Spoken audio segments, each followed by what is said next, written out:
ఈరోజు మనం మాట్లాడుకోబోయే విషయం మీ జీవితంలో అత్యంత ముఖ్యమైనది. మనందరికీ ఒక కోరిక ఉంటుంది, సమాజంలో ఒక గొప్ప స్థానంలో ఉండాలని, అందరూ మనల్ని మెచ్చుకోవాలని. కానీ మీ కలను నిజం చేసుకోకుండా మిమ్మల్ని ఆపుతున్నది ఎవరో తెలుసా?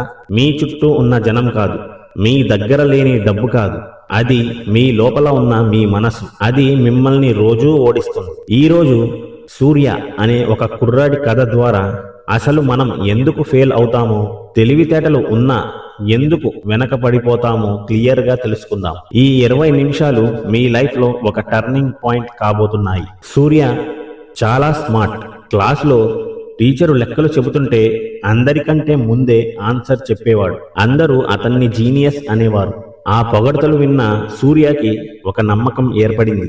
నేను తెలివైన వాడిని, నేను ఎప్పుడైనా చదవగలను అని. సూర్యకి డాక్టర్ అవ్వాలని ఆశ. కానీ అతని రోజువారీ జీవితం ఎలా ఉండేదో తెలుసా?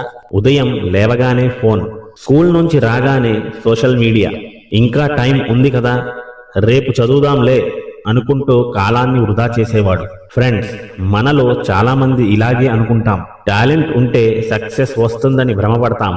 కానీ క్రమశిక్షణ లేని టాలెంట్ ఇంధనం లేని రాకెట్ లాంటిది. అది ఎక్కడికి వెళ్ళలేదు. జీవితంలో ప్రతి ఒక్కరికి ఒక రియాలిటీ చెక్ వస్తుంది. సూర్యకి స్కాలర్షిప్ రూపంలో అది వచ్చింది. అతను ఏ ప్రిపరేషన్ లేకుండా కేవలం తన తెలివిని నమ్ముకుని వెళ్ళాడు. ఫలితాలు వచ్చిన రోజు తనకంటే తక్కువ తెలివితేటలు ఉన్న తన స్నేహితుడు టాపర్గా నిలిచాడు. సూర్య కనీసం పాస్ మార్కులు కూడా సాధించలేకపోయాడు. తన తండ్రి కళ్ళల్లో చూసిన నిరాశ, తన తల్లి మౌనం సూర్యాన్ని చంపేశాయి. తను తెలివైన వాడే కావచ్చు, కానీ తన మనసుపై తనకు నియంత్రణ లేదని ఆ రోజు అతనికి అర్థమైంది. ఫ్రెండ్స్, ఓటమి ఎప్పుడు చేదుగానే ఉంటుంది, కానీ అది గొప్ప పాఠాన్ని నేర్పిస్తుంది. కుంగిపోయిన సూర్య కోచ్ మిల్లర్ దగ్గరకు వెళ్ళాడు. కోచ్ అతనికి ఒక విల్లంబుని ఇచ్చి లక్ష్యాన్ని కొట్టమన్నారు. సూర్య విఫలమయ్యాడు.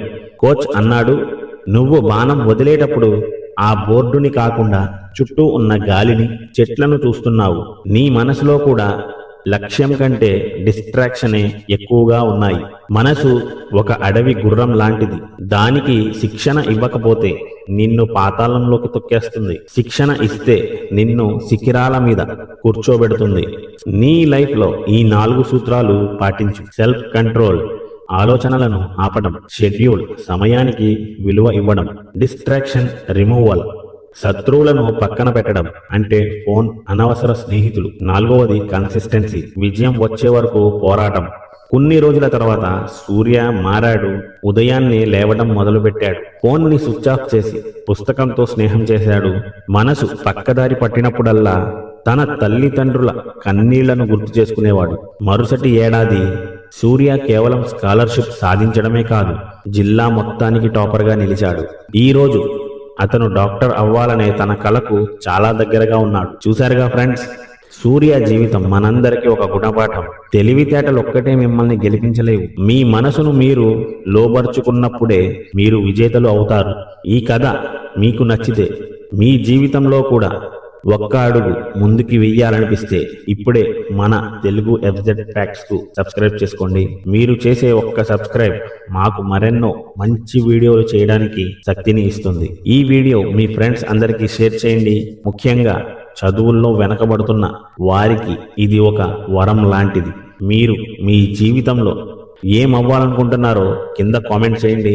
మేము ప్రతి ఒక్కరి కామెంట్ రిప్లై ఇస్తాం. మరో ఇంట్రెస్టింగ్ ఫ్యాక్ట్తో, మరో మోటివేషనల్ కథతో మళ్ళీ కలుద్దాం. అప్పటి వరకు కీప్ మూవింగ్ ఫార్వర్డ్. ఇది మీ తెలుగు FZ Facts. జై హింద్.